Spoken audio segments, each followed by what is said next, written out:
Whoa! It's G Bumpy 2000 here, and we're gonna read some more of Slappy's Nightmare.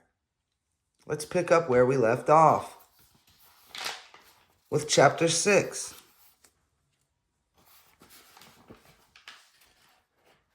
Never! Slappy screamed in reply. Never, never! With a cry of rage, Slappy dove for the dummy. He grabbed it in both hands and wrenched it from the crate. With another furious roar, he swung around and slammed the lifeless dummy into the wall. Slammed it hard. Again. Again. The dummy's head made a hollow clunk sound each time it crashed into the wall. Its wooden hands bounced up and down helplessly as Slappy wrestled with it. "Stop!" Jimmy demanded. "Give me that dummy, Slappy, right now!" But Slappy opened his mouth in another cry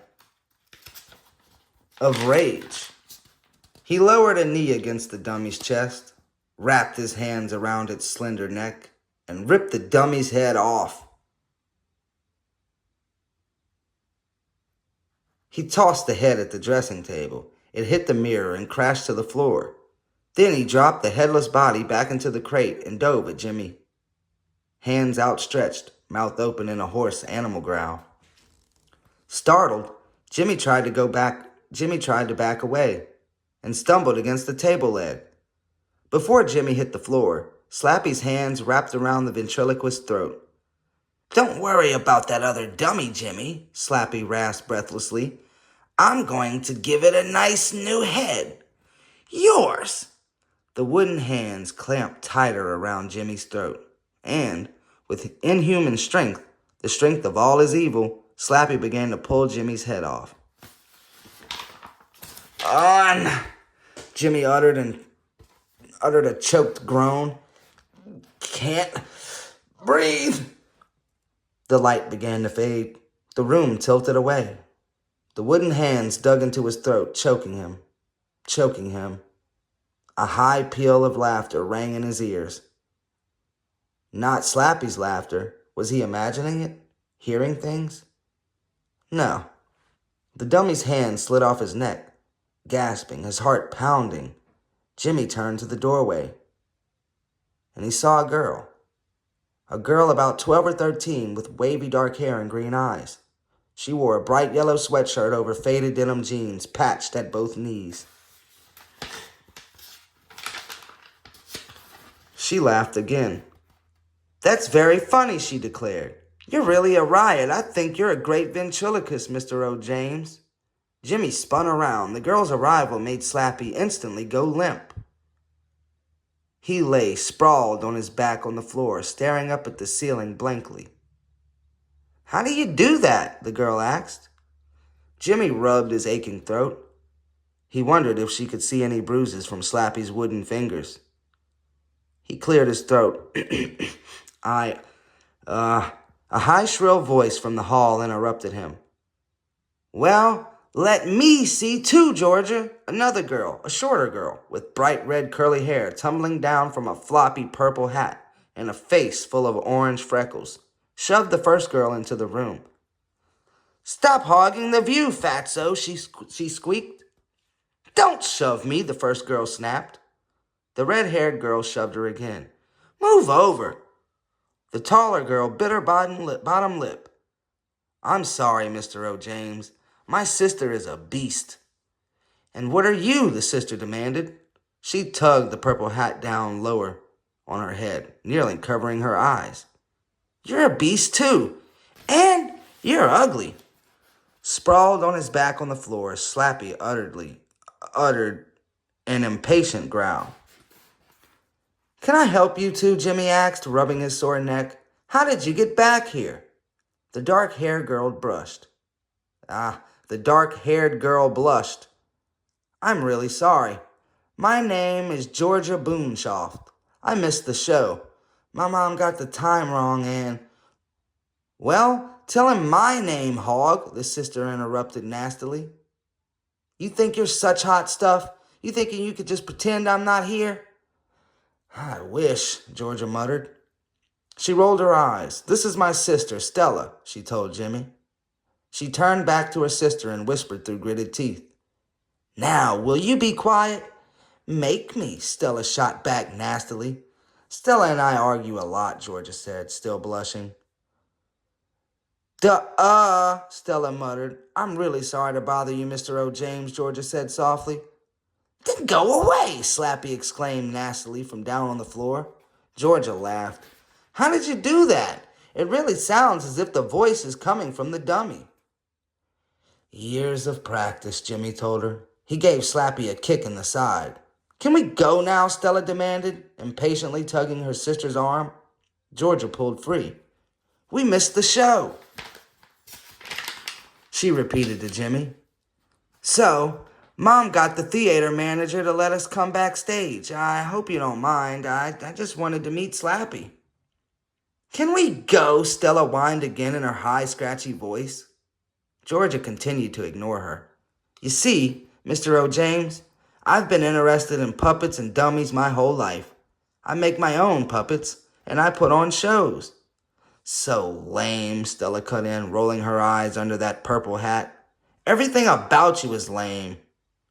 Georgia flashed her sister an angry look. Can I shake Slappy's hand? Can you make him talk for me? She asked Jimmy. I love dummies. That's because you are one, Stella declared and burst out laughing. Who's working your mouth? Who's working your mouth? Slappy called to Stella from the floor. Excuse me, Stella shot back. Were you born with that purple toadstool growing out of your head? Or is that just a really disgusting skin rash? Slappy asked Stella. That's amazing, Mr. O'James, Georgia exclaimed. You never move your lips. He only moves his lips when he reads, Slappy declared with a high, evil giggle. That's enough, Slappy, Jimmy said sharply. He narrowed his eyes at Georgia.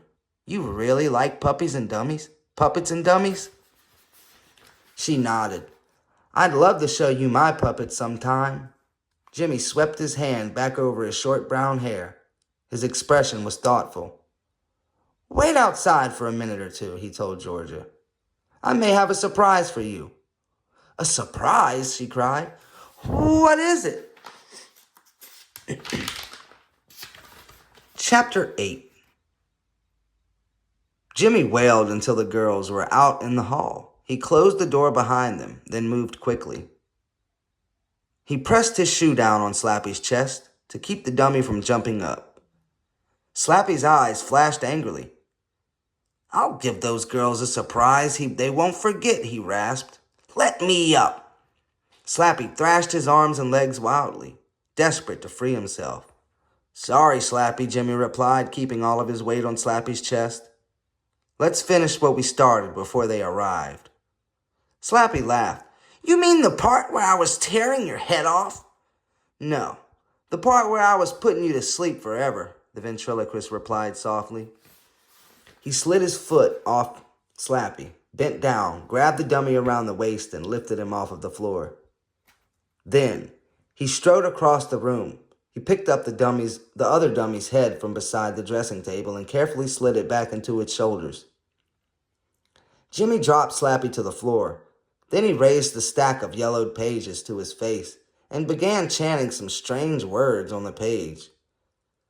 Kala Miha Aruma? Hey, wait, Slappy groaned. I feel weird. Kind of faint. Kaluma Noba Rima? The other dummy stirred. It sat up in its case and blinked its eyes. Slappy slumped weakly against the wall. I'm fading. Everything is fading, he moaned. You're going to sleep forever, Jimmy told him. Your evil will sleep with you. Maru. Odani. Mala? Slappy gazed groggily up at Jimmy. Truce, he said. Hey, truce! Jimmy lowered the pages. He squinted down at Slappy. Truce?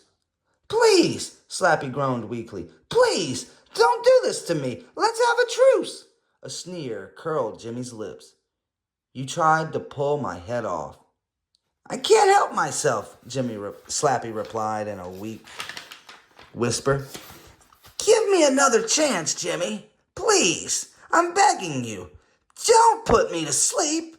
Jimmy stared hard at him. You don't deserve another chance. I know, Slappy sighed. His blue eyes were pale slits now. I'm not worthy. I'm not worthy. Okay, okay, Jimmy said, shaking his head. I'll give you one more chance, Slappy. Slappy's eyes shot open wide. You will? Yes, Jimmy replied. I'll give you a chance to stay alive, but you won't like it. Just tell me, what do I have to do? Slappy asked. And that'll be enough for this time. Soon I will return with more chapters from Slappy's Nightmare. Thank you for reading with me. Goodbye.